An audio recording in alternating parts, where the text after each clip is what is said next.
Of course, today we've got our very special announcement. I'd like to start proceedings by firstly acknowledging the traditional owners of the land in which we gather, the Wurundjeri people of the Kulin Nation, and pay our respects to elders past and present. Also like to acknowledge any Aboriginal or Torres Strait Islander people with us here today. Well, as I mentioned, we've got a very exciting announcement today, and we have with us the CEO, Mark Anderson, and also from AIA, the CEO, Damien Wu. We've got AFL senior coach Craig McRae, and also our Steve Simons from AFLW, and we've got representation across all 8 of our teams here today, which are all housed here at Collingwood. So we have Jeremy Howe from AFL, Michael Hartley from VFL, Ruby Slicer from AFLW, Caitlin Bunker from VFLW, Jiva Menta, CBE from Super Netball, Nia Allen from the ANC Australian Netball Championships, Ben Jakovsky from our wheelchair team, and Tara Jane Lovett from our Reckling team, who will all be available for photos afterwards. Now it gives me great pleasure to welcome our CEO Mark Anderson and the CEO of AIA Australia, Damien Wu, to say a few words.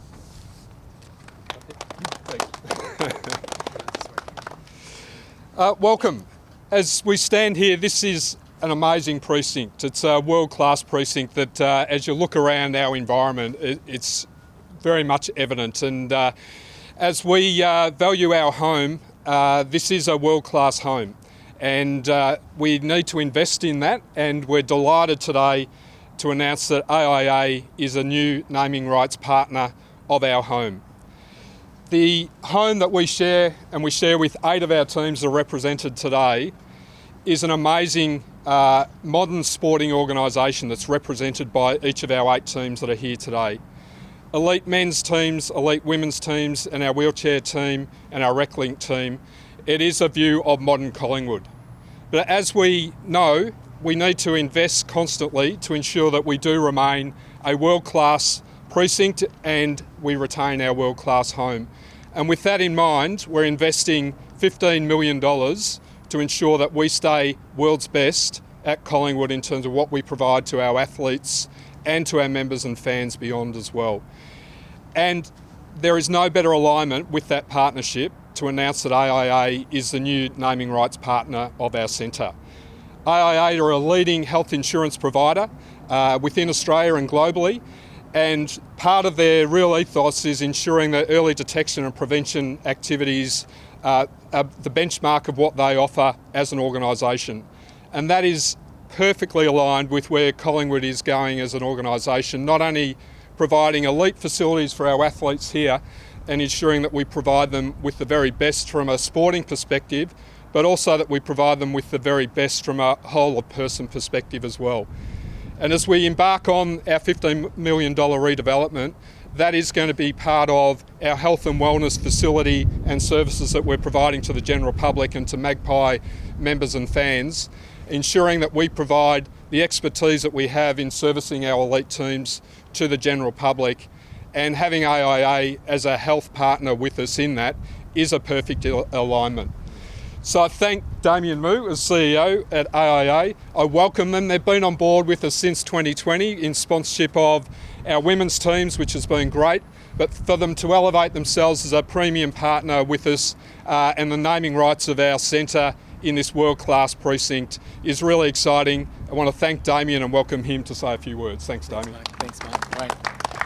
Thank you, Mark, and exciting day to be here for AIA. I'm the CEO of AIA Australia, and as Mark said, we insure around 5 million Australians, and we have a pretty simple dream, which is to help Australia to be the healthiest nation in the world. And so partnering and extending our relationship with Collingwood through this amazing facility and the teams that they have here and the role models, we hope to be able to have a conversation with many of the fans and members and broader community through the partnership here about how people can make those small steps to a healthier, longer, better life. And we believe it's not about all or nothing, but just something. So if we can help people do those little somethings every day together through the many people we'll reach, we think we're well on the way to achieving that wonderful dream. So we're really excited about partnering with this amazing organisation and this amazing facility, and look forward to many great days to come. So thank you, Mark, for the partnership, and to the rest of the team and all the players. Look forward to it, and thank you.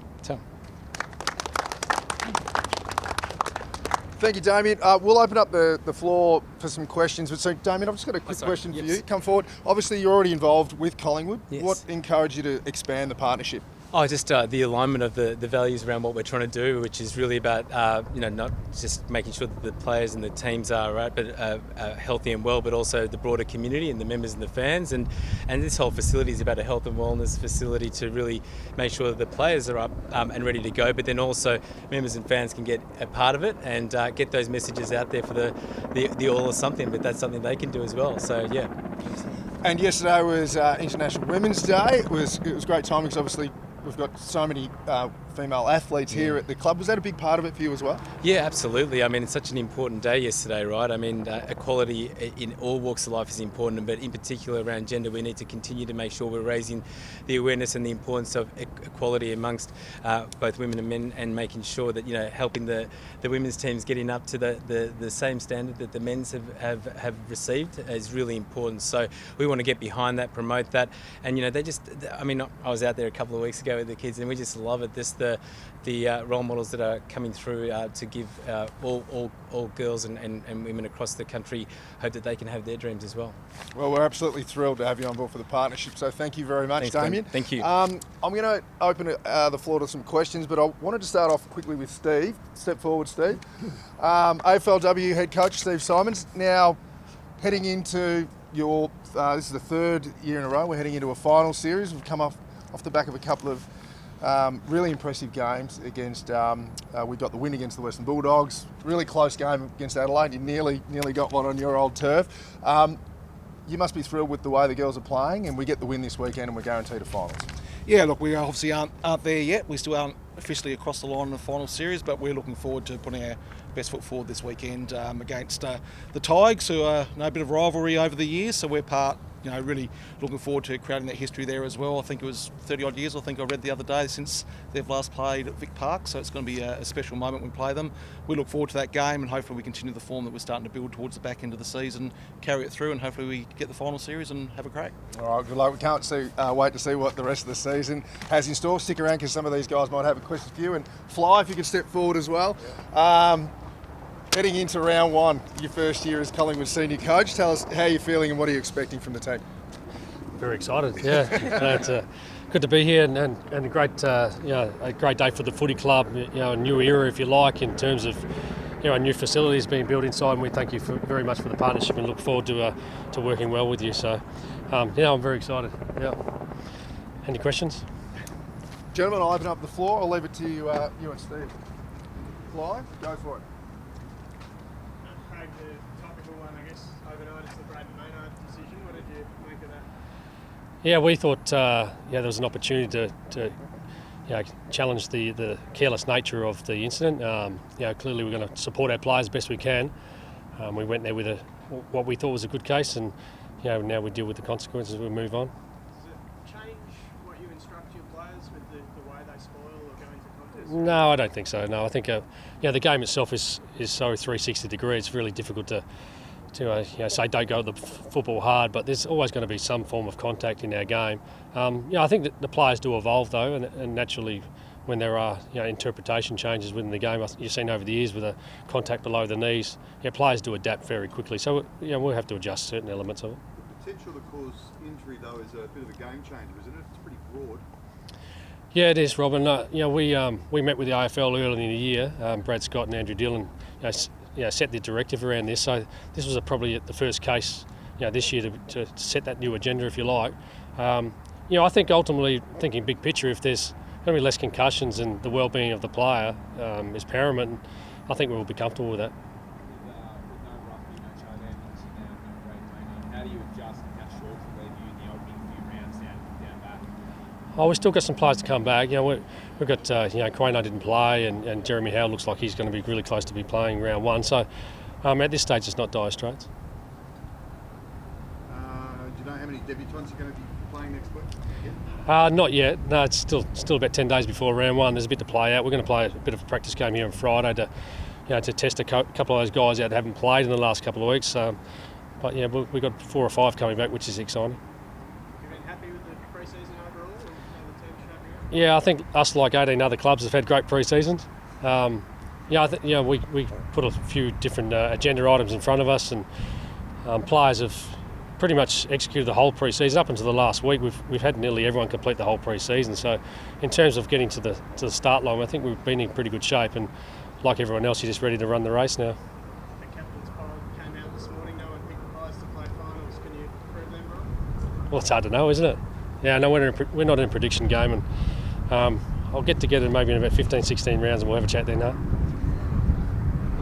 certainly early stages. You probably won't know until season you play proper games, the season gets underway. So it's feel like the side mostly has a handle on the game plan and how things have changed, or is it going to take some while to get down to a bit of a race period, I guess? Yeah, that's a great question. I think the game plans continually evolve. Like the bigger picture items of our game plan, we have there, but are we executing them all the time? No, we're not. So, there's going to be some evolution of our game plan, but some patience required. But I think the way we want to play the game in general is there for us for everyone to see, and it's up to us to be able to do that for 4 quarters now. Are you not happy but willing to accept mistakes in games while they get used to that it does eventually result in a more attacking style of play? Yeah, absolutely. I want all our players to make many mistakes. I think just encourage them to have a go at their kicks and be prepared to fail at things. So, certainly the growth mindset inside our 4 walls here, we want them to be encouraged to do the best they can and be prepared to fail at sometimes. Good result on Lipinski's ankle. Yeah, it looks like he's progressing well. It's not as bad as Murph's, unfortunately. He looks like he may require surgery, but Paddy looks on target to play round 1. And Ollie Henry, any issues there? I did see him leave the track today. You're all over everything, aren't you, Rob? I haven't got an update on that. Thank you. All good? All good. Mark, you talked about $15 million in terms of the investment. What's that going to look like? Yeah, it's a 4-stage process. So we've started, our football area's been redeveloped, and we're now into the phase of redeveloping our gym and area of facilities down here. It will include our office area and our gym area in the middle there. But also importantly is that health and wellness centre that we spoke about. So we're investing into that as a business, utilising the expertise and IP that we've got from our Collingwood staff here, providing that service to the general public. So it will be services that include physio, mental health, a whole range of services that we're providing to the general public, and that'll be part of that $15 million development.